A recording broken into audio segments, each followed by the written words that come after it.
স্বাগতম। এটা ডিসেম্বর মাস চলছে। এখন আমাকে প্রত্যেকটা মালটা, আপেল, তারপরে আম, প্রত্যেকটা গাছে এখন স্প্রে করতে হবে, যেহেতু সামনের মাস থেকেই গাছে ফুল আসা শুরু করবে। এখন থেকে আমাকে আর নতুন নতুন পাতা বেরোবে, আর নতুন নতুন পোকা যেহেতু শুরু হবে, এই জন্য আমাকে এখন একটা স্প্রে করে দিতে হবে। সে অ্যাবাজাইড প্রথমে আমি দেবো, প্রায় 2.5 লিটার পানি আছে। 2.5 লিটারে আমি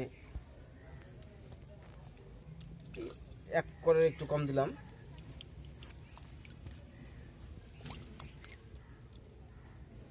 আর সঙ্গে আমি একটু দিয়ে দেবো, এখানে সেভিংস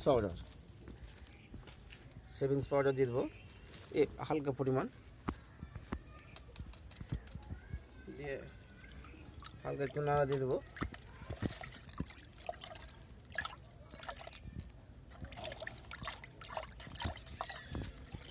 দিয়ে দিলাম। এখন আমি সে বোতলে ভরে দেবো। বোতলে ভরে আমি স্প্রে করব। এখন বোতলে ভরবো।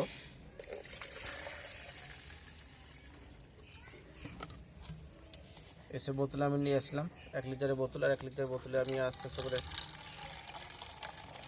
কীটনাশকটা বোতলে দিয়ে দিচ্ছি।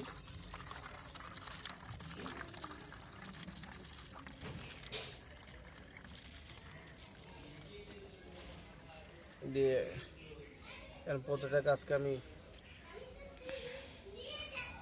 গাছে দিয়ে দিলাম। এখন আমি গাছে স্প্রে করবো। প্রথমত হয়ে গেছে আমার একটা মালটা,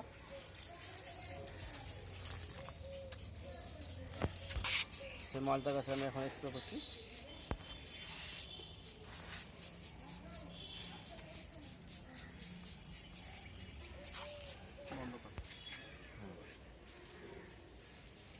এটা একটা আম গাছ, এটা হচ্ছে আমার 12 মাসি আম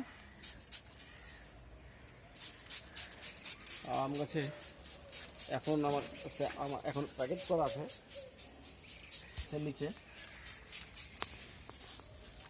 আম আছে এখনো, এবং প্যাকেটও একটা করা আছে। আমার সে 12 মাসি।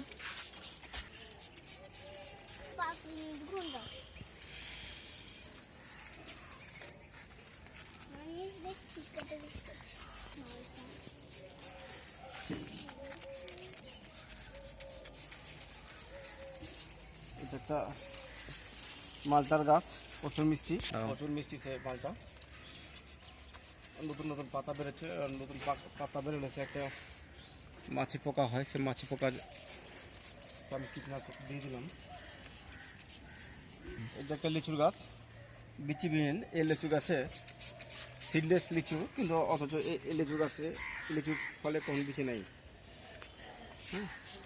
প্রথম আমার ছাদ বাগানে নিয়ে আসলাম।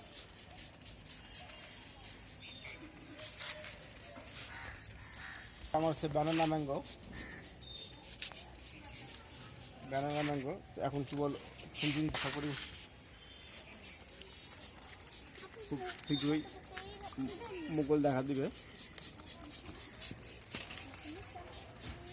গাছকে এখন আপাতত গাছকে ধুয়ে দিলাম মেডিসিন দিয়ে, কীটনাশক একটু ইয়াগুলো নিয়ে নিই।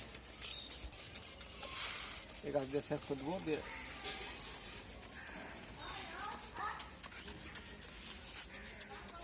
এই কয়েকদিন এই কমলা খাওয়া যাবে না, এই গাছে স্প্রে করে দিলাম।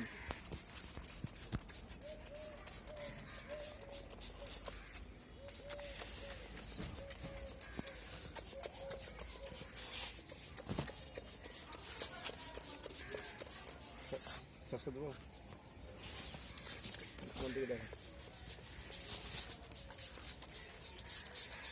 বন্ধুরা, আমার ভিডিওতে যদি আপনার নতুন হতে কিন্তু অবশ্যই সাবস্ক্রাইব করুন। যারা সাবস্ক্রাইব করে তাদেরকে আমি অসংখ্য ধন্যবাদ বন্ধুরা।